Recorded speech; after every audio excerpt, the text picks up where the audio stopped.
ॐ शङ्कारूपेण मच्चित्तं पङ्कीकृतमभूद्यया किं करीयस्य सा माया शङ्कराचार्यमाश्रयेत्। ॐ युक्ताहारविहाराय विविक्तस्थलवासिने मलयाळयतीन्द्राय ब्रह्मनिष्ठाय ते नमः। ॐ नारायणं नमस्कृत्य नरं चैव नरोत्तमं देवीं सरस्वतीं व्यासं ततो जयमुदीरयेत्। ॐ सहना भवतु सहनौ भुनक्तु सह वीर्यं करवावहै तेजस्विनावधीतमस्तु मा विद्विषावहै। ॐ शान्तिः शान्तिः शान्तिः। हरिः ॐ श्रीगुरुभ्यो नमः। ఓం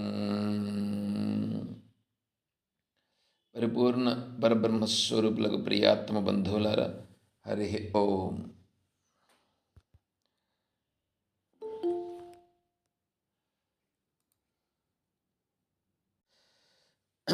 పరిపూర్ణ పరబ్రహ్మస్వరూపులకు ప్రియాత్మ బంధువులారా, ఓం. మనం శ్రీమద్ భగవద్గీత 10వ అధ్యాయంలో విచారం చేసుకుంటున్నాం. 10వ అధ్యాయం విభూతి, భగవంతుని యొక్క వైభవం. ఇక్కడ విభూతిని మనము చర్చించుకుంటున్నాం.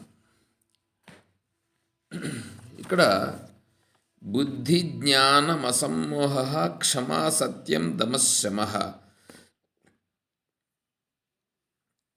ఇప్పుడు ముందు శ్లోకంలో నేను అజము అనాదిని అని ఎవడు తెలుసుకున్నాడో, అజము అనాది అయినా కూడా ఈ లోకానికి మహేశ్వరుడు. భగవంతుని యొక్క తత్వము అజము పుట్టుక లేనిది, అనాది ఆది లేనిది అయినా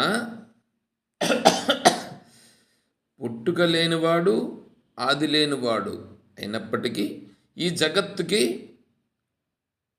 ఈశ్వరుడు. ఈశ్వరుడు అంటే నియామకుడు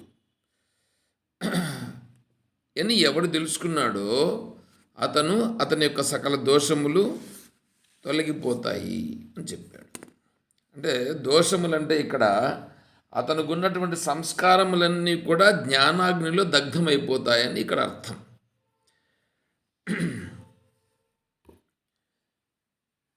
ఇప్పుడు దానిని గురించి తెలుసుకున్నట కొరకు, దేని గురించి, ఆ ఈశ్వరుడైనటువంటి ఆ చైతన్య స్వరూపం అనేటువంటిది ఇప్పుడు దృఢం కావలసి ఉంది.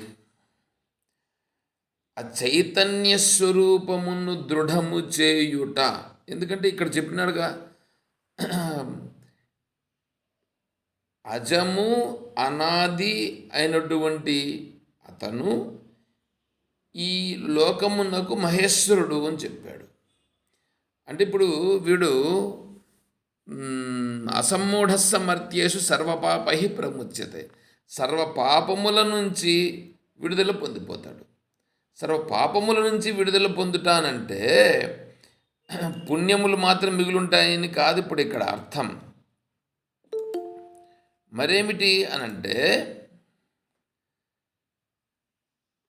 పుణ్యమైన పాపమైన ఇవి రెండు కూడా స్వరూపములో స్థిరముగా ఉండకుండా చేసేటువంటివి ఇవి. అందువలన పుణ్యము కూడా దోషమే, పాపము కూడా దోషమే. కాబట్టి పుణ్యము లేదు, పాపము లేదు, రెండూ తొలగిపోతాయి. రెండూ తొలగిపోయేటట్లుగా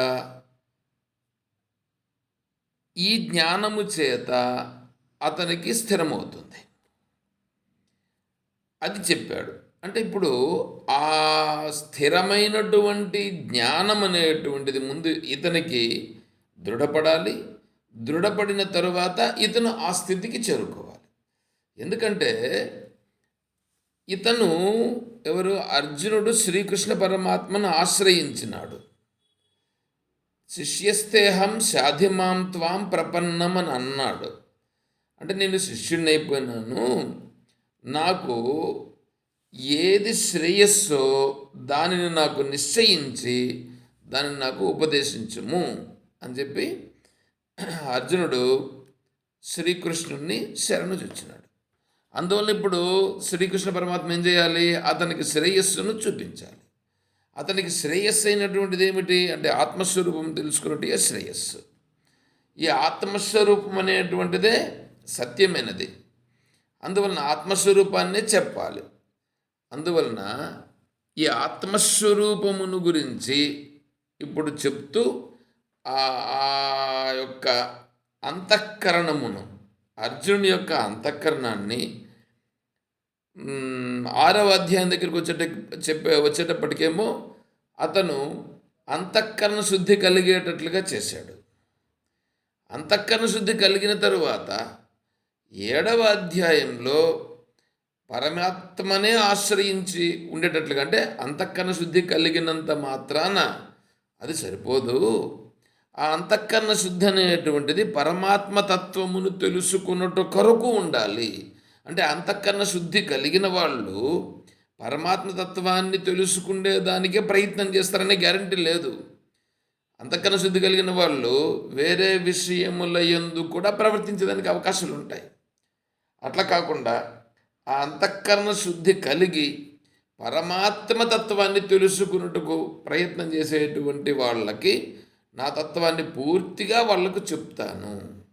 అతనికి ఎలా చెప్తే అర్థమవుతుందో నేను అలా చెప్తాను అని చెప్పి 7వ అధ్యాయంలో మొదలుపెట్టాడు. మొదలుపెట్టి పరాప్రకృతిని అపరాప్రకృతిని వాటన్నింటినీ చెప్పి ఇంకా అక్కడి నుంచి 8వ అధ్యాయం దగ్గరికి వచ్చేటప్పటికి అక్షర పరబ్రహ్మస్వరూపం అని చెప్పి ఆత్మస్వరూపాన్ని చెప్పారు. ఈ అక్షర పరబ్రహ్మస్వరూపాన్ని గురించి చెప్పి 9వ అధ్యాయంలో దానివల్లనే ఈ సకల సృష్టి కూడా వ్యాపించి ఉన్నది, సకల సృష్టి అంతా కూడా దాని నుంచినే జరుగుతూ ఉన్నది అని 9వ అధ్యాయంలో అక్కడ వివరించారు. 10వ అధ్యాయంలోకి వచ్చేటప్పటికి ఈ సకల సృష్టి దేని వలన వ్యాపించి ఉందో దాని దగ్గరికి తీసుకుపోతున్నాడు. అంటే ఇప్పుడు సకల సృష్టిని ఏది ఆధారముగా ఉండి దీనిని నిలబెట్టుచున్నది దాని దగ్గరికి తీసుకుపోతున్నాడు. అంటే క్రమంగా క్రమంగా క్రమంగా చైతన్యం దగ్గరికి తీసుకెళ్తున్నాడు. మామూలుగా ఇప్పుడు ఇక్కడ విషయం ఏంటంటే అజాతవాదమునంటే పుట్టలేదు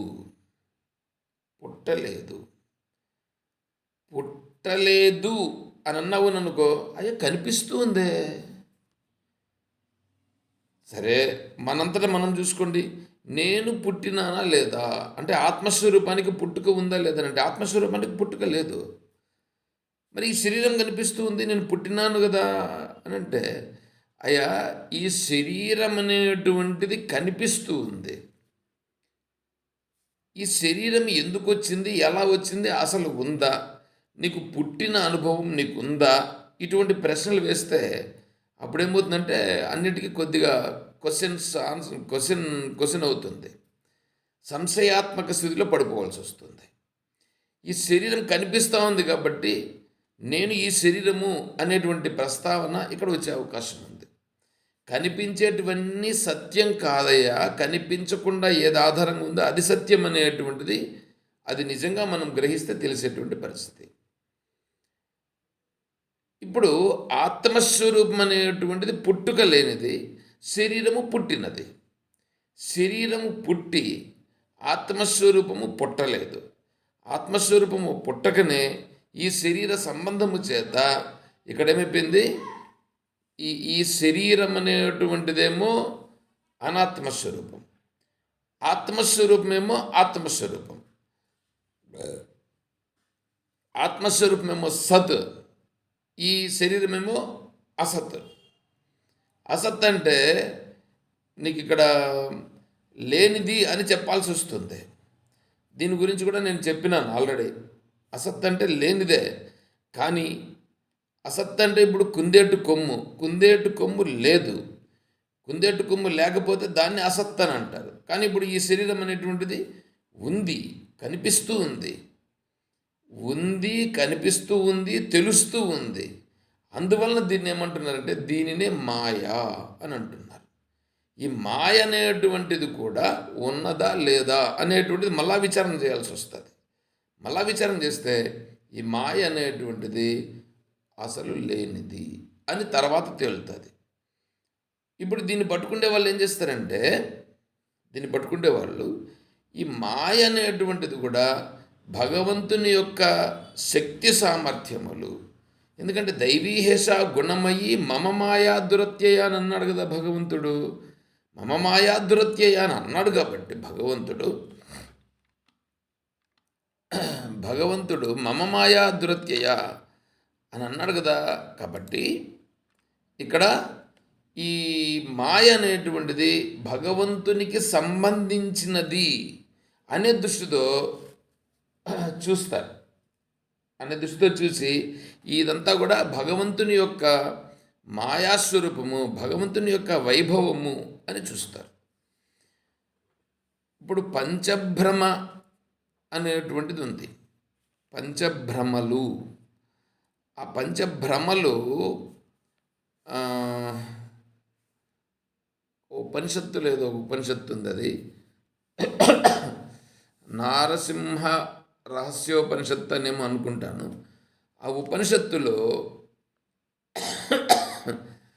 ఈ పంచభ్రమల గురించి వస్తుంది. దాంట్లో ఏమంటే ఇప్పుడు జీవేశ్వరవు భిన్న రూపావితి ప్రాథమికో బ్రహ్మ. అంటే జీవుడు ఈశ్వరుడు వేరు అనేటువంటిది మొదటి భ్రమ. రెండవ భ్రమ ఏంటంటే ఆత్మనిష్టం కర్తృగుణం వాస్తవం వా ద్వితీయక. ఆత్మ అంటే నాకు కర్తృత్వం ఉన్నది, నేను చేస్తున్నాను అనేటువంటిది కర్తృత్వ భ్రమ. తర్వాత సంగీతి భ్రమ, అంటే ఈ స్థూల శరీరము, సూక్ష్మ శరీరం, కారణ శరీరం ఇవన్నీ కూడా నాకు ఉన్నాయి అనేటువంటిది ఇది మూడవ భ్రమ. తర్వాత నాలుగవ భ్రమ జగత్కారణ రూపత్వం వికారిత్వం చతుర్థక. అంటే జగత్ అనేటువంటిది ఒకటి ఉంది, అది వికారిత్వం చెంది ఉంది అనేటువంటిది ఇది నాలుగవ భ్రమ. ఐదవ భ్రమ దగ్గరికి వచ్చేటప్పటికీ ఈ జగత్తుకు కారణాత్ భిన్న జగత సత్యత్వం పంచమో భ్రమ. అంటే ఈ కారణము కంటే భిన్నమైనటువంటి జగత్ అనేటువంటిది సత్ ఉన్నది అనేటువంటిది ఇది పంచమ భ్రమ. ఇవి 5 భ్రమలు. ఈ 5 భ్రమలు అనేటువంటివి తొలగాల్సి వస్తుంది. ఈ 5 భ్రమలు పోవాలి. ఈ భ్రమలు అనేటువంటివి ఎందుకు కలిగినాయంటే వీడుకున్నటువంటి అజ్ఞాన దోషము చేత, వీడికి ఉండేటువంటి అజ్ఞాన దోషం అని అంటే అది ఇప్పుడు మీరు నీళ్లను ఒక తొట్టెలో పెట్టారని అనుకోండి. తొట్టెలో నీళ్లు పెట్టినప్పుడు స్వచ్ఛమైన నీళ్ళు పట్టి పెట్టారు. 2 రోజుల తర్వాత ఆ నీళ్ళను చూస్తే ఏమవుతుందంటే ఆ నీళ్ళలో కొద్దిగా పాచి అనేటువంటిది ఏర్పడి ఉంటుంది. పాచి దానికి సంబంధించిన గుర్తులేవో ఒకటి వస్తాయి. అది ఎక్కడి నుంచి వచ్చింది అంటే ఆ నీళ్లలోనే అటువంటి పాచి అనేటువంటిది ఏర్పడుతుంది. అట్లాగే ఇక్కడ కూడా వీడు ఇలా ఉన్న కారణం చేత వీడికి ఈ దోషం అనేటువంటిది సహజంగా వస్తుంది. ఆ సహజం అనేటువంటిది దోషం అనేటువంటి దాని గురించి దానిపైన మళ్ళీ చాలా చర్చ జరగాల్సి వస్తుంది. దాని సమయం వచ్చినప్పుడు అది చెప్తాం. ఇప్పుడు ఇక్కడ విషయం ఏంటంటే వీడికి దోషం అనేటువంటిది ఆపాదింపబడి ఈ ఆత్మ అనాత్మ అనేటువంటివి రెండు ఉన్నాయే, ఈ రెండింటి యొక్క స్వరూపాలు ఏమైనంటే ఆత్మ లక్షణములు అనాత్మ యందు పడడం, అనాత్మ లక్షణములు ఆత్మ యందు పడడం, ఈ విధంగా జరిగి ఇప్పుడు ఆత్మ అనాత్మ రెండు వేరు వేరు అయినప్పటికీ ఇవి రెండు వేరు వేరు అనేటువంటి భావన కలగకుండా రెండు ఒకటే అనేటువంటి భావన కూడా కలగకుండా ఉండేదే నేను అనేటువంటి భావనతో ఈ శరీరమే సత్యం అనేటువంటి భావనతో వీడు వ్యవహారం చేసేస్తున్నాడు. ఇప్పుడు చూడండి, శరీరమేమో జడం, ఆత్మేమో సత్యం. శరీరము జడము, ఆత్మ సత్యం. కానీ శరీరము సత్యములాగా అనిపిస్తూ ఉంది, ఆత్మ అనేటువంటిది అసలు ఉందో లేదో తెలియదు అనేటట్లుగా అనిపిస్తూ ఉంది. తర్వాత శరీరము తెలుసుకునే సామర్థ్యం దానికి లేదు, ఆత్మస్వరూపానికి తెలుసుకునే సామర్థ్యం ఉండేది. కానీ ఇక్కడేమనిపిస్తూ ఉంది, తెలుసుకుంటా ఉండేది నేనే తెలుసుకుంటున్నాను అనేటట్లుగా దీని గురించి వచ్చింది. ఆత్మస్వరూపం అనేటువంటిది అసలు ఉందో లేదో అదేం తెలుసుకునేది అనేటట్లుగా ఉంది. తర్వాత ఈ ఆత్మస్వరూపం అనేటువంటిది దానికి పరిచ్ఛిన్నము లేదు. వీడేమనుకుంటున్నాడు, ఈ శరీరంగా ఉండి వీడు నేను ఇంతే ఉండానని అనుకుంటూ వీడు పరిచ్ఛిన్నమైనటువంటి స్వరూపంలో కాకుండా అపరిచ్ఛిన్నత్వం కోసం ప్రయత్నం చేస్తున్నాడు. అంటే అంతా నాకు కావాలి, అంతా కావాలి అనేటువంటి దృష్టిలో ప్రయత్నం చేస్తున్నాడు. ఇప్పుడు ఇవంతా ఏంటంటే దీని లక్షణములు, అనాత్మ యొక్క లక్షణములు ఏం చేశాడంటే ఆత్మధర్మానికి ఆపాదించేశాడు. అంటే ఆత్మ లేదని, ఆత్మకు తెలుసుకునే సామర్థ్యం అది ఒకటి ఉందని, అది అసలు లేదనేటట్లుగానే దాన్ని పెట్టేశాడు. అంటే దీని లక్షణాలని దానికి పెట్టేశాడు, ఆ లక్షణాలని దీనికి పెట్టాడు. అంటే తెలుసుకునేవాడు నేను, ఉండేవాడును నేను, ఇదంతా ఇది ఉంది, దీంట్లో నేను చేస్తున్నాను అనేటువంటి దీంట్లో ఇప్పుడు ఇక్కడ విడిపడిపోయాడు. అంటే ఇప్పుడు ఏమైంది, ఆత్మ లక్షణములు అనాత్మయందు, అనాత్మ లక్షణములు ఆత్మయందు ఇక్కడ ప్రకటింపబడుతున్నాయి. దీనిని ఏమంటారంటే అధ్యాస అని అంటారు. ఇదే అధ్యాస. సార్, ఇప్పుడు శరీరానికి ఆత్మ అదే చైతన్యము ఎప్పటి నుంచి ఉంటుంది అంటే శిశువుగా ఉన్నప్పుడు, అమ్మ కడుపులో శిశువుగా ఉన్నప్పుడు ఉంటుందా, లేదా మా శరీరము మనసు ఏర్పడిన తర్వాత చైతన్యం అనేది కొంచెం చైతన్యం అనేది తర్వాత అంతా ఉంది, చైతన్యం అంతా ఉంది, ఇక్కడ ఉంది అక్కడ లేదని కాదు. కానీ ఇప్పుడు మనసు అమ్మ కడుపులో ఉన్నప్పుడే చైతన్యము ఉంటుందా, లేదు మనసు అనేది ఏర్పడిన తర్వాత, శరీరం ఏర్పడిన తర్వాత ఆత్మస్వరూప అదే చైతన్యము ప్రభావం ఉంటుందా? పుట్టుక లేదు, మరణం లేదు చైతన్యానికి, ఓకే, అది ఓకే. ఇప్పుడు శరీరానికి ఎప్పుడు అటాచ్ అవుతుంది ఆత్మస్వరూపం? ఇప్పుడు ఆకాశం ఉందా? ఉంది సార్. మీరు మీ తల్లి గర్భంలో ఉన్నారని అనుకోండి. మీరు మీ తల్లి గర్భంలో ఉన్నప్పుడు ఆకాశములో మీ తల్లి ఉండి మీరు కూడా ఆకాశంలో ఉన్నారా లేరా? ఉన్నారు. అంటే ఇప్పుడు మీరు గర్భంలోకి వచ్చారు. గర్భంలోకి వచ్చినప్పుడు ఆకాశముతో సంబంధం ఎప్పుడు వచ్చింది మీకు? కడుపులో ఉన్నప్పుడే. ఎందుకంటే ఈ ఆకాశమునకు లేకపోవుట అనేది లేదు.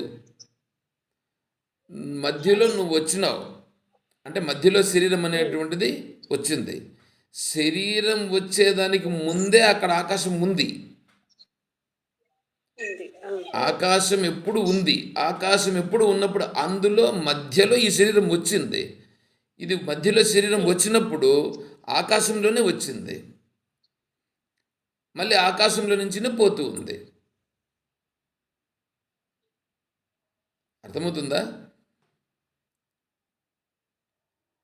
సార్ అర్థం కాలేదు సార్. ఇప్పుడు కరెక్టే సార్. వచ్చిన ఆకాశం నుండి మొత్తం ఆకాశంలోనే ఉన్నాం. తల్లి బిడ్డ ఇద్దరు ఉన్నారు. ఇప్పుడు బిడ్డకి తెలివి రావాలి అలా అన్నప్పుడు చైతన్యము ఉంటుంది. అప్పుడు మనసు అనేది బిడ్డకి ఉండదు. ఉంటుందా సార్? ఉంటుంది, ఉంటుంది.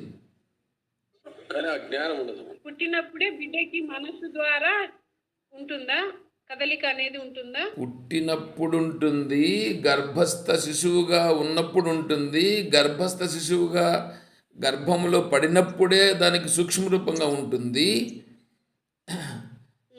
సుషుప్తతను విచ్ఛిన్నోదాహరణం అని ఒక సూత్రం పతంజలి యోగ సూత్రాల్లో. అంటే ఏంటంటే ఇప్పుడు ఈ ఈ విత్తనం ఉంది చూడండి, విత్తనానికి జీవం ఉందా లేదా? ఉంది. విత్తనానికి జీవం ఉంది. ఆ జీవం ఉందని మీకు ఎప్పుడు తెలుస్తుంది? మొలకెత్తినప్పుడు తెలుస్తుంది. అంటే ఇప్పుడు మొలక రాకముందు కూడా అందులో జీవం ఉంది కాబట్టి అది పైకి వచ్చింది. అదే విధముగానే ఇప్పుడు వీడు కూడా ఏంటంటే వీడికి శరీరం అనేటువంటిది ఇలా స్థూలంగా లేకపోయినా ఈ స్థూలంగా రావడానికి బీజరూపంగా వీడికి ఒకటి ఉంటుంది. ఆ బీజరూపంగా ఉన్నటువంటి ఆ సంస్కారములతో కూడినటువంటిదే తల్లిదండ్రుల యొక్క శరీరంలో నుండి శుక్రకణములు వీర్యకణాలుగా ఈ రెండు కణాలుగా పరిణామం చెంది, అంటే వాళ్ళు తినిన ఆహారం ద్వారా వాళ్ళ శరీరంలోనికి వెళ్ళి, అంటే మొట్టమొదటి ఏం చేస్తాడంటే ఈ బీజరూపంగా ఉన్నటువంటి వాడు వర్షరూపంగా వీడు భూమిపైకి పడడం జరుగుతుంది. వీడు శరీరాన్ని విడిచిపెట్టేశాడండి. శరీరాన్ని విడిచిపెట్టేసినప్పుడు వీడి యొక్క సంస్కారాలన్నీ ఉన్నాయి కదా, శరీరాన్ని విడిచిపెట్టి వెళ్ళిపోయాడు కదా. వీడు శరీరాన్ని విడిచిపెట్టి వెళ్ళిన తరువాత ఇప్పుడు వీడు ఎలా ఉన్నాడంటే సూక్ష్మ రూపంగా ఉన్నాడు. ఈ సూక్ష్మ రూపంగా ఉన్నటువంటి వీడు అంటే ఈ జీవుడు అని అంటే మళ్ళీ ఇక్కడ ఆత్మస్వరూపం అనేది కాదు. ఇక్కడ ఆత్మస్వరూపం ఎప్పుడూ ఒకటిగానే ఉంటుంది. ఇది ఈ శరీరం యదవాప్నోతి యచ్చాప్యుత్క్రామతీశ్వర గృహీత్వైతాన్ని సంయాతి వాయుర్గంధాన్ని వాసయాత్ శ్రోత్రం చక్షు స్పర్శనం చ రసనం ఘ్రాణమేవ చ అధిష్టాయ మనశ్చాయం విషయాన్ని ఉపసేవతే. అంటే ఈ పంచ జ్ఞానేంద్రియములతో కూడిన ఈ శరీరంలో జ్ఞానేంద్రియములు 5, మనస్సు, ఇవి 6 కలిపి ఈ శరీరం నుంచి పైకి వెళ్ళిపోతాయి. ఈ 6 పైకి వెళ్తాయి. ఈ 6 పైకి వెళ్ళేటప్పుడు ఆత్మస్వరూపాన్ని తీసుకుని వెళ్ళవు ఇవి. ఎందుకంటే ఆత్మస్వరూపం ఎక్కడా ఉంది. మీకు మీరేం చేస్తారంటే కుండ కావాలా అనుకొని మీరు కొనుక్కుంటేకి వెళ్ళారు. మీరు కుమ్మరి వాని దగ్గరికి వెళ్ళారు, ఒక కుండ ఇవ్వండి అని చెప్పి కొనుక్కున్నారు. కుండ అంటే ఏంటి? మట్టి ఉంటుంది. ఆ మట్టి కొద్దిగా ఇట్లా ఉంటుంది, బోలుగా ఉంటుంది, మధ్యలో ఖాళీ ప్రదేశం ఉంటుంది. ఇప్పుడు మీరు అట్లా ఉండేదాన్ని కదా కుండను తీసుకున్నారు, అట్లా ఖాళీ ప్రదేశం ఉండేది కదా కావాలని తీసుకున్నారు. ఇప్పుడు మీరు దాన్ని ఏం చేస్తారంటే దాన్ని పట్టుకొని వచ్చారు. ఇప్పుడు దాన్ని పట్టుకొని వచ్చేటప్పుడు ఇప్పుడు మీ ఇంటికి తీసుకొచ్చారు. ఇప్పుడు అక్కడ అడిగే ప్రశ్న ఏంటంటే ఈ కుండ అనేది ఉంది కదా అక్కడ, ఎవరి దగ్గర? కుమ్మరవాని దగ్గర కుండ అనేటువంటి తీసుకున్నావు కదా. ఆ కుండలో ఖాళీ ప్రదేశము అతన్ని దగ్గర ఉన్నప్పుడు తీసుకున్నప్పుడు ఉందా లేదా? ఉంది. నువ్వు అక్కడి నుంచి ఇంటి దగ్గర తీసుకొచ్చావు. ఇంటి దగ్గర తీసుకొచ్చినప్పుడు కుమ్మరివానింటి దగ్గర ఉన్నటువంటి ఖాళీ ప్రదేశమే కుండతో పాటుగా వచ్చిందా?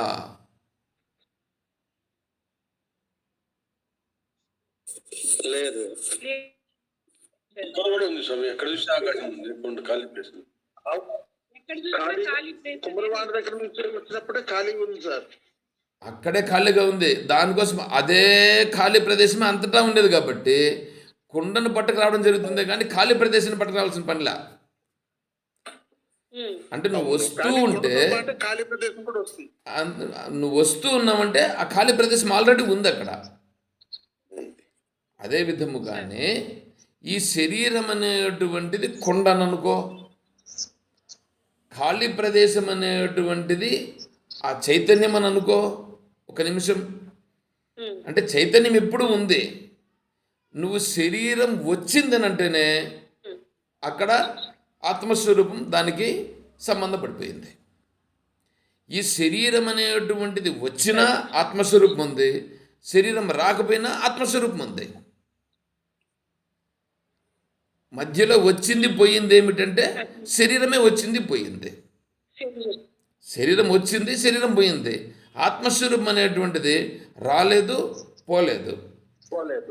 అయితే ఈ శరీరం అనేటువంటిది వచ్చింది పోయింది అని అంటున్నాం చూడు, దానికి సంస్కారాలు ఉన్నాయి కాబట్టి, అంటే దాని యొక్క బీజ రూపంగా అవి ఉన్నాయి కాబట్టి, ఆ బీజాన్ని బట్టి, బీజం అని అంటే ఏమి, వాడు చేసుకొని ఉండేటువంటి సంస్కారాలు అనేటువంటివన్నీ ఇంకా నశించలేదు కాబట్టి, వాడి మనస్సులో కోరికలు అనేటువంటివి ఇంకా నిలిచి ఉన్నాయి కాబట్టి అవి బీజ రూపంగా అట్లే నిలిచున్నాయి.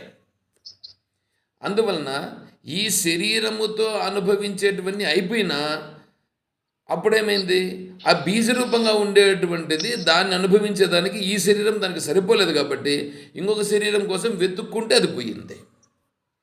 అలా వెళ్ళి ఇప్పుడు ఇంకొక శరీరాన్ని వెతుక్కొని పట్టుకొని వచ్చుకున్నది.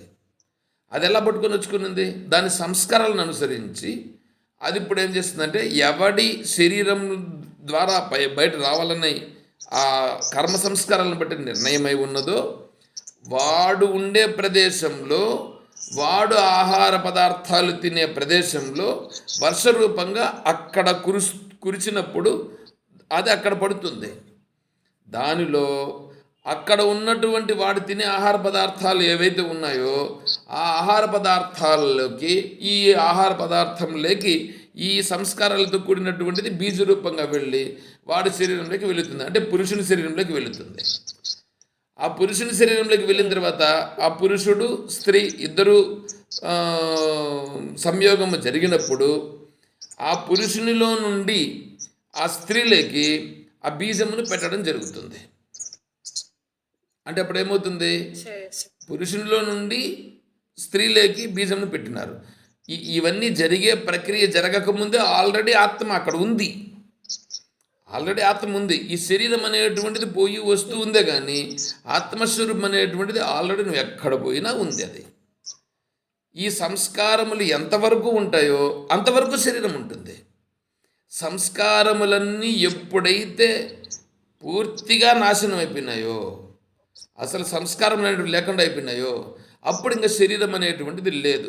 శరీరం లేకుండా పోతే అప్పుడు మిగిలేటువంటిది ఆత్మస్వరూపం ఆల్రెడీ ఎలాగా ఉండేది ఉంటుంది. మీ యొక్క సందేహము నివారణ అయినట్లేనా? అయింది సార్. నేను శరీరము జడము కదండి సార్, మనసు వల్ల అది కొంచెం కదలిక ఉంటుంది. ఆ మనసుకి చైతన్యం వల్ల ఉండడం వల్ల మనసు ఇట్లా చేస్తుంది కదా. అంటే తల్లి గర్భంలోనే కదలిక ఉన్నప్పుడు అక్కడ శరీరం జడం ఎలా అయింది, మనసుకు ఎలా ఆత్మ అది చైతన్యం వచ్చింది అనేది కొంచెం కన్ఫ్యూజన్ గా ఉండింది సార్. అందుకు ఇప్పుడు అర్థమైంది సార్. కాబట్టి ఈ సంస్కారములతో కూడినటువంటి ఇది పోవాలి.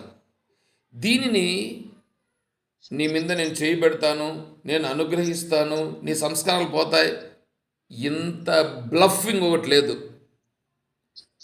ఇంత బ్లఫ్ అంటే దీన్ని ఇంకేం చెప్పాలంటే నేను దీన్ని తిట్టినట్లుగా ఉంటుంది, బాగుండదు ఇది.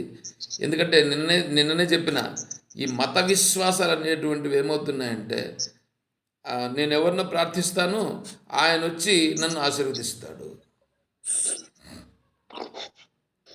ఆరోగ్యం భాస్కరాదిచ్చేది. నేను ఒక శ్లోకం చెప్తానండి, ఇది పురాణంలో ఉండే శ్లోకం.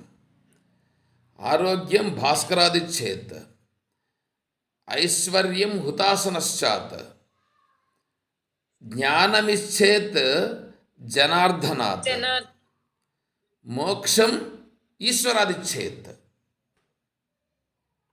ఏమండి ఈ శ్లోకంలో ఇప్పుడేముంది?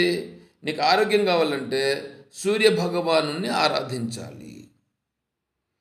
ధనము ఐశ్వర్యం కావాలంటే హుతాసనుణ్ణి ఆరాధించాలి. లక్ష్మీదేవిని కాదు, హుతాసనుడు అంటే అగ్నిదేవుడు, హోమం, యజ్ఞం, యజ్ఞపురుషుణ్ణి ఆరాధించాలి. యజ్ఞపురుషుడి నుంచి నీకు కావలసినవన్నీ వస్తాయి. తర్వాత జ్ఞానం కావాలంటే జనార్దనుణ్ణి ఆశ్రయించాలి. అంటే నారాయణుణ్ణి ఆశ్రయిస్తే జనార్దన, జనుల యొక్క కోరికలన్నింటినీ తీర్చేటువంటి వాడు కాబట్టి ఆయన్ని ఆశ్రయిస్తే జ్ఞానం వస్తుంది. మరి మోక్షం కావాలంటే ఈశ్వరుని యొక్క అనుగ్రహం చేత కలుగుతుంది. దీనిని ఏమంటారంటే ఇది అర్థవాదము అని అంటారు ఈ శ్లోకాన్ని.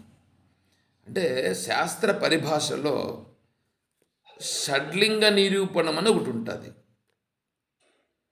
మీరు అడుగుతున్నారు కాబట్టి నేను ఇంకా వాటిని గురించి కొద్దిగా చెప్పాల్సి వస్తుంది.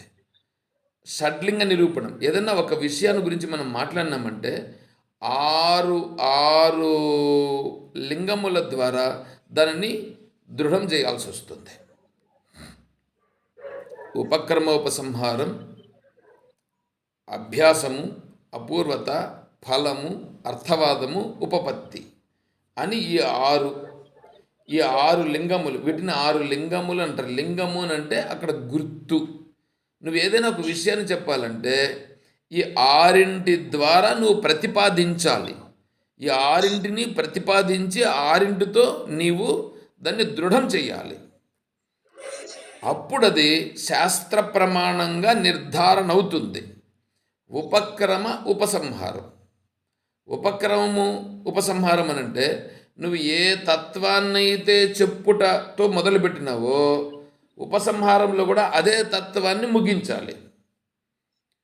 తర్వాత అభ్యాసం అంటే ఏంటంటే నువ్వు ఏదైతే చెప్తున్నావో దానినే, ఆ విషయంనే నువ్వు చెప్తూ ఉండాలి. అంటే వేరే వేరే రూపాలుగా చెప్తుంటావు, కానీ ఇదే చెప్తున్నట్లుగా లేకుండా వేరే వేరే విషయాలన్నీ చెప్తున్నట్లుగా ఉన్నప్పటికీ ఇదే విషయాన్ని అభ్యాసం చేస్తుంటావు. తర్వాత అపూర్వత, చెప్పిన ప్రతిసారి ఇది ఒక కొత్తదనంగా అనిపిస్తూ ఉండాలి. తర్వాత ఫలము, దీనివల్ల ఫలం ఒకటి ఉండాలి. అంటే నువ్వు దీన్ని నువ్వు తెలుసుకునే దానివలన నీకు పలానా ఫలం ఉంది. నువ్వు ఆత్మజ్ఞానమును విచారణ చేసేదాని వలన నీకు మోక్షం అనే ఫలం ఉంది. ఇది కాబట్టి ఫలం. తర్వాత అర్థవాదం అని అంటే ఏంటంటే అక్కడక్కడ కొన్ని విషయాలు ఏం చేస్తాయంటే నీకు ఒక విషయాన్ని గొప్పగా చెప్తాయి, ఇంకొక విషయాన్ని నిందిస్తాయి. కొన్నింటిని నిందించుట, కొన్నింటిని గొప్పగా చెప్పుట జరుగుతుంది. ఆ నిందించుటలో ఉద్దేశం ఏమిటంటే ఈ వెళ్ళేటువంటి సాధకుడు ఎవడైతే ఉన్నాడో వీడు ఆ మార్గములో వెళ్ళకూడదని నిందించుట. ఇంకా దాన్ని గొప్పగా పొగుడుట. ఎందుకంటే ఈ సాధకుడు ఆ మార్గములో వెళ్ళాలి అనే దృష్టితో దానిని పొగుడుట. అంతేగాని అదే సత్యమైనది అనేటువంటి దృష్టితో చెప్పినది కాదు. తర్వాత ఉపపత్తి, మధ్యలో ఏం చేయాలంటే ఉదాహరణలతో దాన్ని అర్థమయ్యేటట్లుగా శ్రోతకు చెప్పాలి. ఈ ఆరింటి లక్షణములతో అంటే ఈ 6 లింగములతో శాస్త్రమును ప్రతిపాదించి నువ్వు చెప్పాలి. భగవద్గీతలో మనం ఇప్పుడు ఏదైనా ఒక అధ్యాయం తీసుకున్నామని అనుకోండి, ఆ ఒక్క అధ్యాయాన్ని తీసుకుంటే ఈ షడ్లింగ నిరూపణం చెయ్యి అని అంటారు. అట్లా కాదు, ఇప్పుడు నేనే చెప్తున్నాను అనుకోండి, నేనే ఇప్పుడు చెప్తున్నా, ఒక క్లాస్ చెప్తున్నా. ఈ క్లాస్ చెప్తున్నామనంటే నువ్వు చెప్పిన దాంట్లో షడ్లింగ నిరూపణం చేయప్ప అని అన్నాడు అని అనుకోండి, ఈ షడ్లింగ నిరూపణాన్ని నేను ఎప్పుడెప్పుడు ఎక్కడెక్కడ ఏమేమి చెప్పినా అనేది నేను నిరూపించాలా. అలా నిరూపించలేదని అనుకోండి, నేను చెప్పినటువంటిది శాస్త్రానికి సరిపోలేదు. అని అర్థం. దీంట్లో భాష్యములు ద్వైత, విశిష్టాద్వైత, అద్వైత ఆచార్యులు వారు సూత్ర భాష్యాలు రాశారు, ప్రస్థానత్రయానికి భాష్యాలు రాశారు. ఇందులో అద్వైత తత్వమును ప్రతిపాదిస్తూ చెప్పినటువంటి శంకరాచార్య స్వాముల వారు మాత్రము ఈ షడ్లింగ నిరూపణం చేశారు. మిగిలినటువంటి ఆచార్యులు ఈ షడ్లింగ నిరూపణం చేయలేదు. మీరు ఎక్కడ తీసుకున్నా, ఏ శ్లోకం తీసుకున్నా, ఆ శ్లోకానికి తాత్పర్యం తీసుకునేటప్పటికీ, ఒక అధ్యాయం తీసుకుంటే ఆ అధ్యాయాన్ని గురించి నిరూపించేటప్పటికీ ఈ షడ్లింగ నిరూపణం ఉంటుంది. లేదా ఉపనిషత్తును తీసుకుంటే ఆ ఉపనిషత్తుల్లో కూడా ఈ షడ్లింగ నిరూపణం ఉంటుంది. ఇట్లా షడ్లింగ నిరూపణం చేసినప్పుడు ఏమవుతుందంటే, ఈ మధ్యలో ఉన్నటువంటివి ఇప్పుడు ఈశ్వరాదిచ్చేత, ఈశ్వరుడు నీకు మోక్షం ఇస్తాడు అన్నమాట ఉంది. ఈశ్వరుడు మోక్షాన్ని ఇస్తే ఇప్పుడు ఆత్మస్వరూపాన్ని తెలుసుకోవాల్సిన పని ఏంటి? ఆత్మస్వరూపాన్ని గురించి తెలుసుకోవాల్సిన పని లేదు, అప్పుడు ఈశ్వరుని పట్టుకుంటే సరిపోతుంది అనే భావన వచ్చేస్తుంది అక్కడ. అదేవిధంగా జ్ఞానం కలగాలంటే నారాయణని ఆశ్రయిస్తే జ్ఞానం కలుగుతుంది. నారాయణని ఆశ్రయిస్తే జ్ఞానం కలిగేటప్పుడు ఇక్కడ విచారణ చేయాల్సిన పని ఏంటి? చూడండి ఎట్లా వచ్చేస్తుంది ఇప్పుడు ఇక్కడ. తర్వాత చాతుర్మాస్య వ్రతం అని ఉన్నది. చాతుర్మాస్య వ్రతం చేస్తే వాడికి అక్షయమైనటువంటి స్థితి సంప్రాప్తిస్తుందని దాని యొక్క ఫలం చెప్పడం జరుగుతుంది.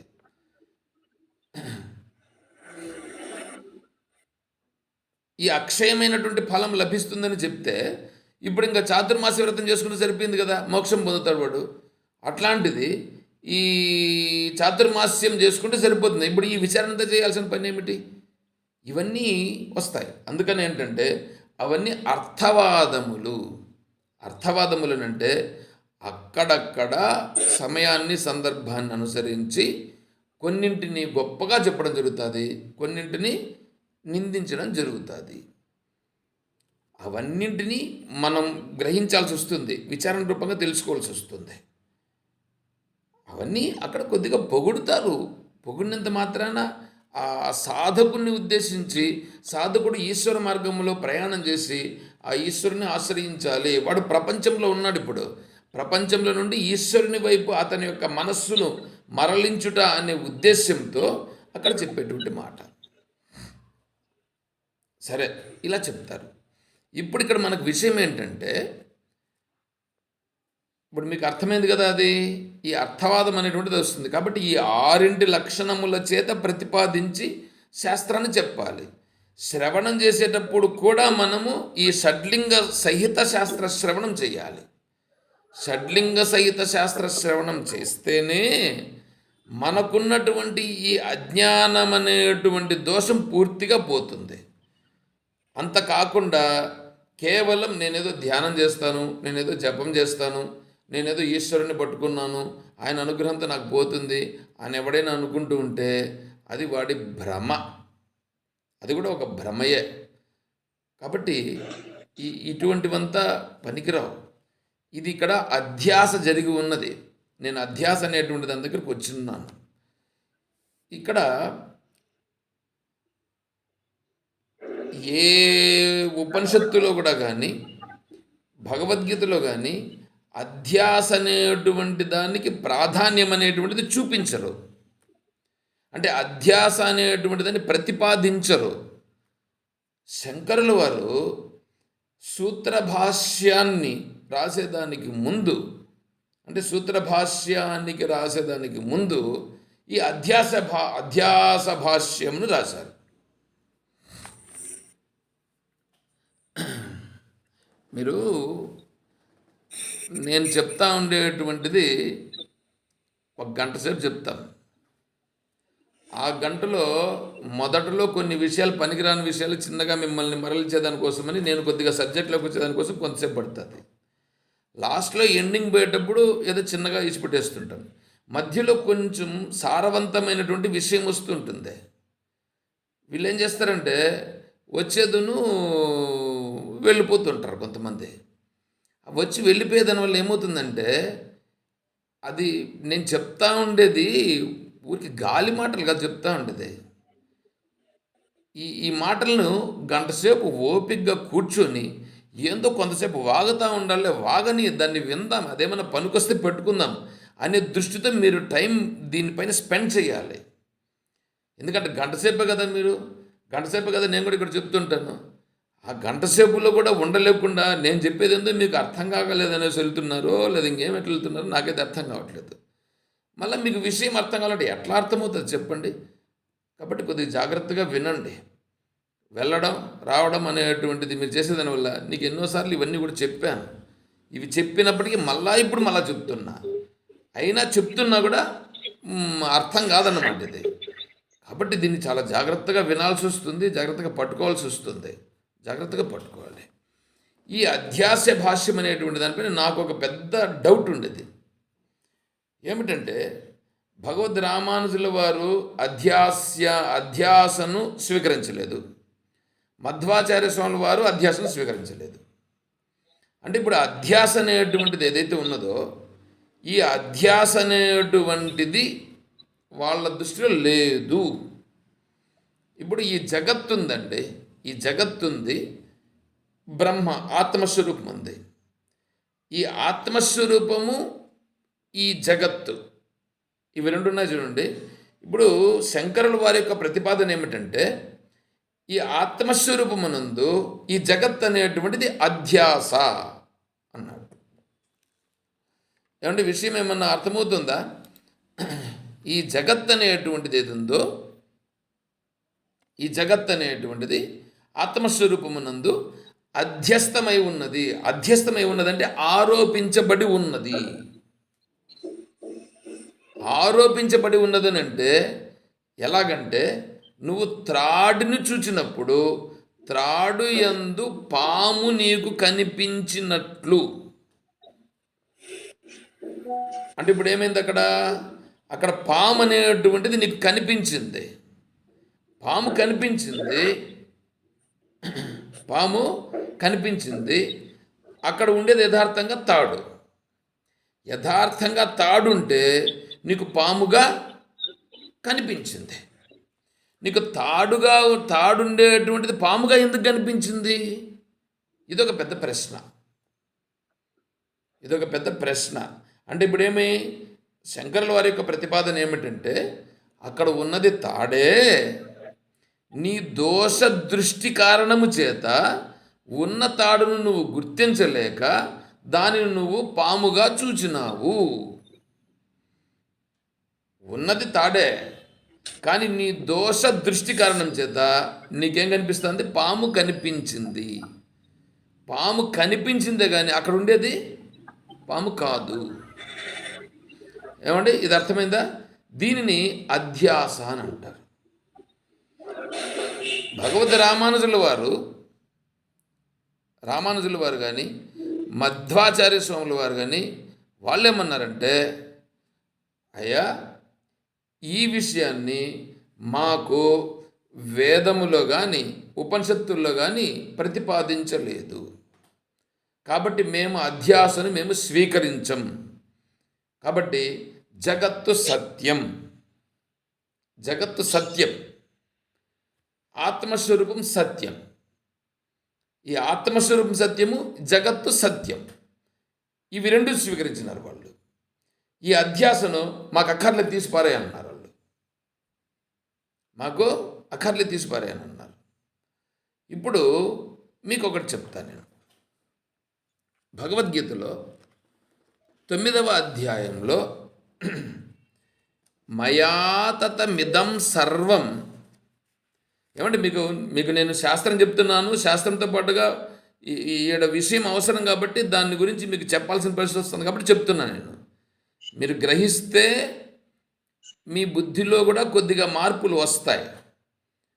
మీరు గ్రహించకుండా ఇదేదో బోర్ అనేటువంటి దాంట్లో ఫీల్ అయితే మీకు కొంచెం పుణ్యం వస్తుంది. ఎందుకంటే బోర్ అని ఫీల్ అయినా దీనిని వింటే ఇదేమవుతుందంటే వినినప్పుడు ఏమవుతుందంటే ఇది అట్లాగే ఉంటుంది, కొద్దిగా మైండ్లో ఎక్కడో పడి ఒక మూల ఉంటుంది, అది ఎప్పుడో పనికొస్తుంది అది.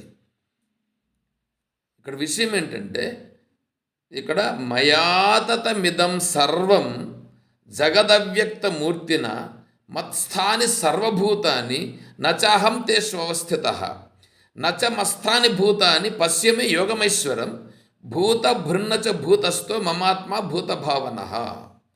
ఇది 9వ అధ్యాయంలో ఎన్నో శ్లోకం అంటే అది కూడా చెప్తాను. 4వ శ్లోకము 5వ శ్లోకం, 4, 5, 2 శ్లోకాలండి.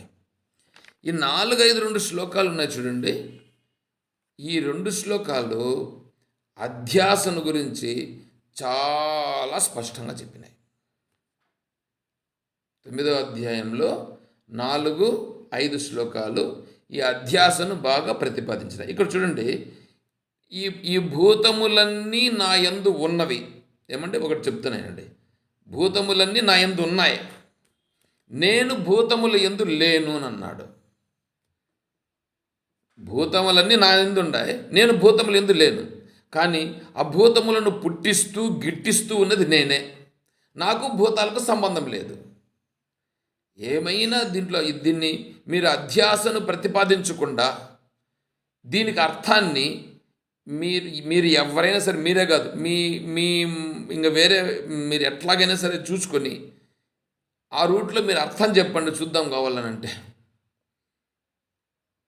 అంటే ఈ అధ్యాస అనేటువంటిది అందులో అంతర్లీనంగా ఉంటుంది. శాస్త్రం చెప్పేటప్పుడు ఎలా ఉంటుందంటే దాన్ని కప్పిపుచ్చి చెప్తారు. అంటే ఆ యొక్క శిష్యుని యొక్క బుద్ధిని దాన్ని ఏం చేయాలి, శిష్యుని యొక్క బుద్ధిని చురుకుదనం వచ్చేటట్లుగా చేసేదానికి, వాడికి ఆ బుద్ధిలో నైపుణ్యతను కలిగించి ఉన్న తత్వాన్ని గ్రహించే దాని కొరకు అప్పుడేమవుతుందంటే ఉన్న తత్వాన్ని చాలా స్పష్టంగా గ్రహించేదాని కొరకు ఈ విషయాలన్నింటినీ కూడా అక్కడ శాస్త్రరూపంగా చెప్పడం జరుగుతుంది. చాలా స్పష్టంగా డైరెక్ట్గా చెప్పారు శాస్త్రం అనేటువంటిది. శాస్త్రం అనేటువంటిది నీకు డైరెక్ట్గా చెప్పేదానికి ఆత్మస్వరూపం ఉంది అని చెప్పినావు అనుకో, ఉంటే నాకు చూపించు అంటాడు వీడు. అంటే వీడు ఎట్లాంటి వాడు అంటే, వీడేం సామాన్యుడు కాదు. వీడు ఆత్మస్వరూపం ఉంది అంటే నాకు చూపించు అంటాడు. అంటే వీడికి చూపిస్తే వీడు నమ్ముతాడు. వీడికి చూపిస్తే నమ్మేటట్లుగా ఉంటే ఆత్మస్వరూపం నీకు కనిపించేదా? చూడండి ఎట్లా ఉందో. ఆత్మస్వరూపం కనిపించేది కాదు, అది తెలిసేది కాదు, అది దృశ్యం కాదు, అది తెలియబడేది కాదు. మనస్సు చేత కానీ, వాక్కు చేత కానీ, లేకుంటే ఇంకా నీకు ఇంక వేరే వాటి చేత కానీ, ఎన్ మనస నా మనుతే, మనస్సు చేత తెలుసుకోవడానికి వీలు కాదు. యద్వాచా నభ్యుదితం, వాక్కు చేత తెలుసుకోవడానికి వీలు కాదు. అంటే శబ్దము ద్వారా ప్రతిపాదించేదానికి కూడా వీలు కాదు. దృశ్యము చేత ప్రతిపాదించి తెలుసుకుందామంటే అది కాదు. శబ్దము ద్వారా తెలుసుకుందామంటే అది కాదు. అంటే ఇప్పుడు వాడు ఎట్లుండాలా, ఆత్మస్వరూపం అనేటువంటిది వీడికి చెప్పాలినంటే వీడికి ఆత్మస్వరూపం గురించి తెలుసుకుంటేనే వీడు విడుదల పొందుతాడు. ఆత్మస్వరూపం గురించి తెలుసుకుంటే వీడు విడుదల పొందుతాడంటే వాడికి ఆత్మస్వరూపం గురించి ఉందిరానైనా బాబు అంటే అయితే నాకు చూపించి. ఎందుకంటే వాడు శబ్దస్పర్శ రూపరసగంధాల్లో వీడు చిక్కుకొని ఉన్నాడు. అందువల్ల వీడికి ఈ శబ్దము, స్పర్శ, రూపము, రసము, గంధమే వీడికి బాగా తెలుస్తూ అదే వీడు పట్టుకున్నాడు. కాబట్టి వీడికి ఇప్పుడు ఏం కావాలా, వాటిలాగానే అంటే బాహ్య విషయములలాగానే ఆత్మస్వరూపం కూడా కావాలి వాడికి. అట్లా చెప్తేనే వాడికి అర్థమవుతుంది. అట్లా చెప్తే వాడికి అర్థమైతే ఉన్న యథార్థమైనటువంటి విషయాన్ని చెప్పనట్లు అవుతుంది. ఉన్న యథార్థమైన విషయాన్ని వాడికి చెప్పాలి, వాడు గ్రహించేటట్లు చేయాలి. వాడు గ్రహిస్తేనే, వాడు ఆ అనుభవ స్థితికి వస్తేనే వాడు విడుదల పొందుతాడు. అట్లా లేకుండా పోతే వాడు ఏం విడుదల పొందుతాడు? నిన్న శ్రీనివాసులు గారు అడిగారు, అచల సిద్ధాంతం వాళ్ళనేసేసి. అచల సిద్ధాంతంలో ఇవంతా ఏముండవు, ఒకటే ఉంటుంది, అచలం, ఆత్మస్వరూపం అచలం. ఆత్మ అచలం, ఏం చేయదు, చేయించదు. భగవద్గీతలో కూడా చెప్పింది, అచ్ఛేద్యోయ మదాహ్యోయం అక్లేద్యో శోషయేవచ్చ నిత్య సర్వగత స్థాను అచలోయం సనాతన. అచలం అనేటువంటిది ప్రయోగించబడింది. అయితే అక్కడ అచలం అంటే అర్థం ఏంటి అనేటువంటిది తెలిస్తే కదా, తెలిసి మాట్లాడాలా. శాస్త్రజ్ఞానము లేకుండా ఎందో ఒకటి పెట్టుకొని వాళ్ళ పద్ధతుల ప్రకారం వాళ్ళు పోతుంటారు. అందుకనే త్రిమతాచార్యుల వారి యొక్క సాంప్రదాయాల్లో దేంట్లో ఒక దాంట్లో పట్టుకోవాలి. దాంట్లో వచ్చిన తర్వాత మళ్ళీ వాడి కర్మ సంస్కారాన్ని బట్టి వాడు ఏదో ఒక రోజు పరిపక్వమై అద్వైత సిద్ధాంతానికి వస్తాడు. అద్వైత సిద్ధాంతానికి వచ్చిన తర్వాత శంకరుల వారిని పట్టుకుంటే ఆటోమేటిక్గా మళ్ళీ అజాతవాదానికి అది తీసుకెళ్తుంది. అప్పుడు వాడికి ఈ విషయాలన్నీ అర్థమయ్యేదానికి అవకాశం ఉంటుంది. అంతేగాని దాన్ని ఏమంటున్నారు ఇప్పుడు, ఈ అధ్యాస అనేటువంటిది ఏదైతే ఉన్నదో, ఈ అధ్యాస అనేటువంటి దాన్ని శాస్త్రంలో ప్రతిపాదించకపోయినప్పటికీ, శాస్త్రంలో డైరెక్ట్గా పేరు పెట్టకపోయినప్పటికీ అధ్యాస యొక్క ప్రాముఖ్యాన్ని శంకరుల వారు బ్రహ్మసూత్ర భాష్యానికి ముందు వారు ప్రతిపాదించారు. నాకు దీంట్లో చాలా డౌట్ ఉండేది. ఏమంటే అధ్యాసను ఎందుకు స్వీకరించాలి? అధ్యాస అధ్యాస అధ్యాస ఎంతసేపు అధ్యాస, ఎందుకప్ప అధ్యాస? ఈ అధ్యాస పెద్ద తలకాయ నొప్పి అయిపోయిందే అని నాకు డౌట్ ఉండేది. తర్వాత నేను అధ్యాస భాష్యమును శ్రవణం చేశాను. శ్రవణం చేస్తే తెలిసింది. ఎవరు? తత్వవిధానంద స్వాముల వారి ద్వారా శ్రవణం చేశాను. ఎవరి ద్వారా? వాళ్ళ ద్వారా. నేను స్వస్వరూపానంద స్వామి వారు కూడా అధ్యాసం గురించి చెప్పుకున్నారు. ఏం బుర్రకెక్కలేదు. నేను డైరెక్ట్గా చెప్పేసిన స్వామీజీకి, ఏం లేదు స్వామి దీంట్లో అని చెప్పా. అధ్యాస అనేటువంటిది బుక్ కూడా ఒకటి రాశాడు. అధ్యాసను గురించి వారు ప్రసంగం కూడా చేస్తుంటారు. నేను డైరెక్ట్గానే స్వామీజీతో చెప్పా. ఎవరితో? స్వస్వరూపానంద స్వామీజీతో. దీంట్లో ఏమీ లేదు స్వామీజీ అని అన్నా. ఏమంటే నేనంటే చెప్పిండేది అన్నారు. లేదు స్వామీజీ దీంట్లో అన్నా. నేను చెప్తే కూడా ఏమంటే మీరు అట్లా అంటున్నారు. నాకు నాకు నాకు అనిపించింది, నేను చెప్పాను స్వామీజీ అని అన్నా. సరే స్వామీజీ సైలెంట్ అయిపోయాడు. ఎందుకు సైలెంట్ అయ్యాడు నాకు తెలియదు, కానీ నేనైతే ఉన్నది ఉన్నట్లుగా మాట్లాడేశాను. కాబట్టి అధ్యాస అనేటువంటిది ఎంత ప్రాముఖ్యం అంటే శాస్త్రంలో అంత ప్రాముఖ్యం. అది తెలిసి అధ్యాస అనేది ప్రతి ఒక్క విషయంలోనూ ఉంది సార్. అవును అవును, ప్రతిదీ అధ్యాస అనేటువంటిది నువ్వు తెలిసినప్పుడే నువ్వు ఆత్మస్వరూపానికి నువ్వు చేరగలుగుతావు. నేను ఎందుకు ఇంత చెప్తున్నానంటే ఇప్పుడు ఇక్కడ అదే చెప్పాల్సి వస్తుంది. నేను నిన్న మొన్న అంతా చెప్పుకొని వచ్చింది దాని గురించే. ఇవన్నీ కూడా ఏంటంటే, నువ్వు ఇప్పుడు ఆత్మస్వరూపానికి అసలు పేర్లు ఉంటాయి చెప్పండి? ఆత్మస్వరూపానికి పేర్లు ఉండవు. కానీ ఇక్కడ ఏం చేస్తున్నాడు? పేర్లు పెడుతున్నాడు. బుద్ధి అంటున్నాడు. బుద్ధి అనేటువంటిది ఏంటి? నీకు ఒక బుద్ధి అనేటువంటిది ఒకటి ఉందా ఇక్కడ అంటే? బుద్ధి అనేది లేదు. ఆత్మస్వరూపమే ఈ అంతఃకరణము యొక్క విశిష్టమైనటువంటి ఈ స్వరూపము ఒక రూపాన్ని పొందినప్పుడు దాని ద్వారా కలిగేటువంటి వివేకం ఏదుందో దాన్ని బుద్ధి అని అంటారు. అదే అంతఃకరణము ఇంకొక రూపాన్ని చెంది అక్కడ వేరే విధంగా ఏమన్నా అయితే దానికి స్మృతి అని ఇంకొక పేరు. చూడండి ఎట్లా ఉంది ఇదంతా. దీన్ని మనం అర్థం చేసుకోవాలి. కానీ దీన్ని అర్థం చేసుకునేదానికి అర్థం అయ్యేటట్లుగా చెప్పుట కొరకు నేను ప్రయత్నం చేస్తున్నా. ఏమండి అర్థమవుతుందా? కొద్దిగా అర్థమవుతాను సార్. కాబట్టి ఇప్పుడు మీరు అన్నారు చూడండి, ప్రతి క్షణము అధ్యాసం ఉంది. అది కరెక్ట్. అది గుర్తించాలా. అది గుర్తిస్తే అప్పుడు ఆత్మస్వరూపానికి మనం వెళ్ళేదానికి దారి మనకు దొరుకుతుంది. అలా కాకుండా మన మనస్సులోనే ఒక సందేహం వచ్చిందని అనుకోండి. ఒక సందేహం. ఏమిటి ఆ సందేహం అని అంటే, ఇప్పుడు చూడండి, అరే ఆత్మస్వరూపం అనేటువంటిది ఉంది. ఆత్మస్వరూపము దేవుడు ఒకటి కాదు.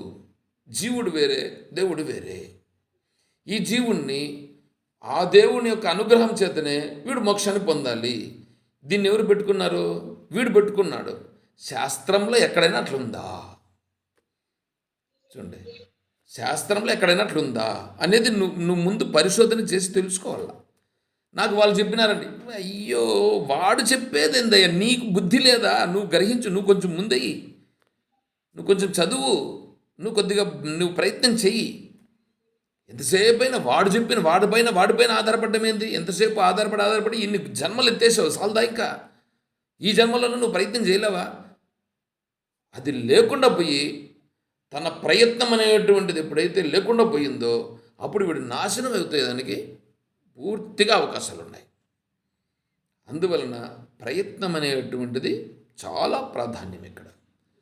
గుడ్డిగా వేరే వాళ్ళు చెప్పేదాన్ని నమ్మకూడదు, గుడ్డిగా నమ్మద్దు. ముందు నువ్వు కూడా, నీకు కూడా కొద్దిగా వివేకం ఉండాలి. నువ్వు కూడా గ్రహించు. నువ్వు గ్రహించి వాడు చెప్తా ఉండేది కరెక్ట్గా ఉందా లేదా, కరెక్ట్గా ఉంటే ఇప్పుడు వీడు చెప్పేదాన్ని గ్రహించవచ్చు, ఇప్పుడు నేను ఏమైనా ప్రశ్నలు అడగవచ్చు, వీరు చెప్పేదాన్ని నేను స్వీకరించవచ్చు అని నువ్వు ముందుకు పడాలా. అంతేగాని ఎవడు చెప్పిందంతా, ఇప్పుడు డాక్టర్లు ఎంతోమంది ఉంటారు. వాడు రిజర్వేషన్ కోటాలో వచ్చినప్పుడు ఉంటాడు, గవర్నమెంట్ కోటాలో వచ్చినప్పుడు ఉంటాడు, కొన్ని మంచి మంచి కాలేజెస్లో చదివినటువంటి విద్యార్థులు ఉంటారు. ఏదో డబ్బులు కట్టి ఇతర దేశాల్లో డబ్బులు కట్టి వాడు సర్టిఫికేట్ తీసుకుని వచ్చిన వాళ్ళు కూడా ఉంటారు. ఏ డాక్టర్ దగ్గర పోయి నువ్వు ఆపరేషన్ చేయించుకుంటావు? చూసుకోవాలి. అది కూడా ఈ డాక్టర్ దగ్గరికి పోతూనే ఉంటారు.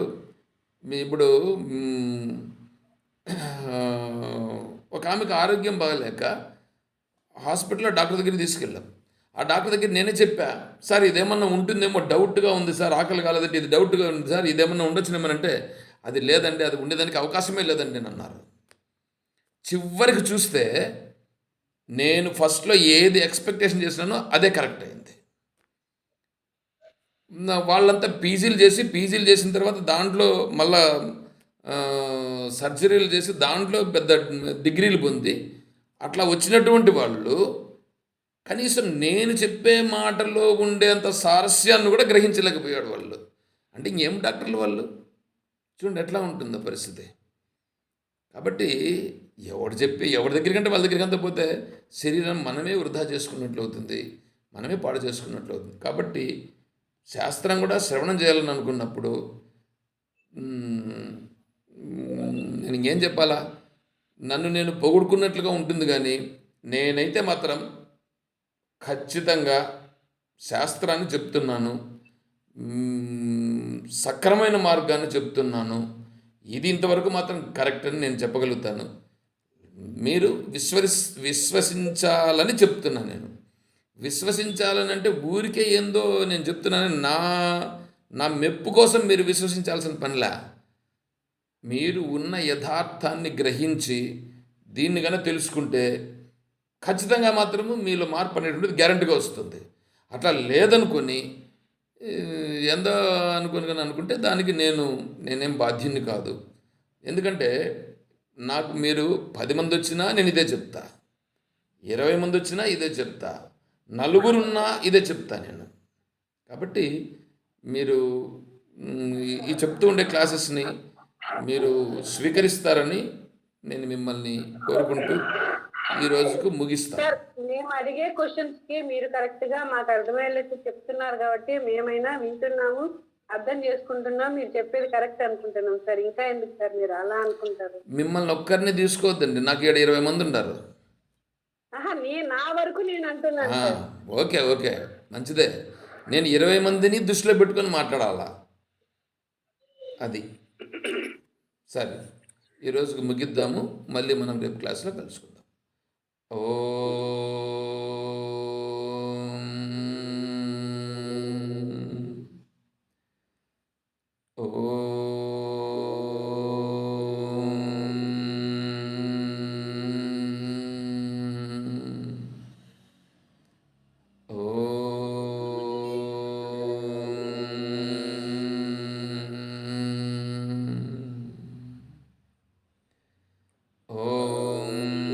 असतो मा सद्गमय, ॐ तमसो मा ज्योतिर्गमय, ॐ मृत्योर्मा अमृतं गमय, ॐ शान्तिः शान्तिः शान्तिः.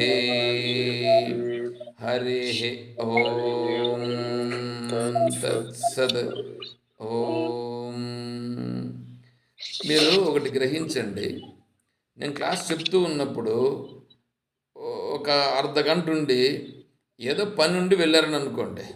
పని నుండి వెళితే ఓకే బాగానే ఉంటుంది, పని ఉండే ఏదో ఉండి వెళ్ళింటారులే అని నేను అనుకోవచ్చు. వచ్చిన ప్రతిసారి ఒక 15 నిమిషాలు 20 నిమిషాలు ఉండడం, మళ్ళీ వెళ్ళిపోవడం, ఇట్లా చేశారని అనుకోండి. ఏదైనా మంచి టాపిక్ వచ్చినప్పుడు వెళ్ళిపోయినారని అనుకోండి, అప్పుడు నాకేమనిపిస్తుంది అంటే నన్ను అగౌరవపరిచినట్లు కాదు. నాకు ఎవరు వస్తున్నారు ఎవరు పోతున్నారు అనేటువంటిది నాకు ఇక్కడ కనిపిస్తుంటుంది. నేను చెప్తా ఉండే టాపిక్ ఏది ఉంటుంది అంటే ఇప్పుడు వీళ్ళకి ఇది నచ్చలేదు, అప్పుడు నేను ఆ మనిషిని ఏం చేయాలా?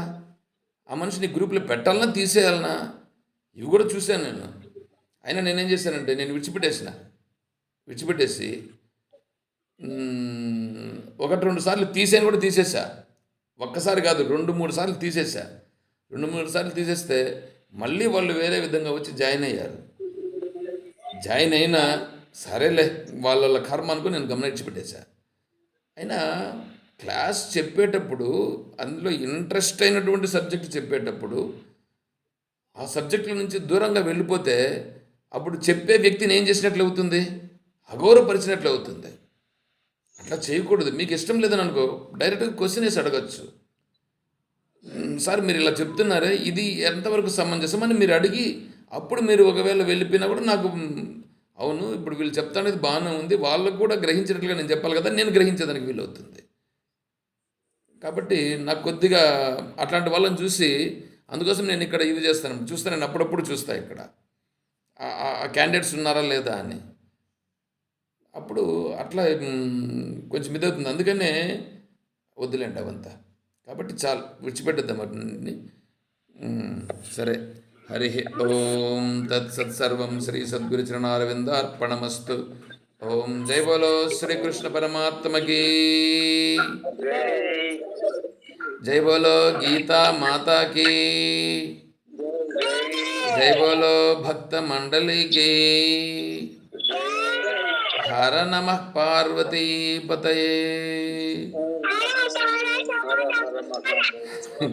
జై సీతారాం. హరి ఓం తత్సత్. ఓం హరి ఓం.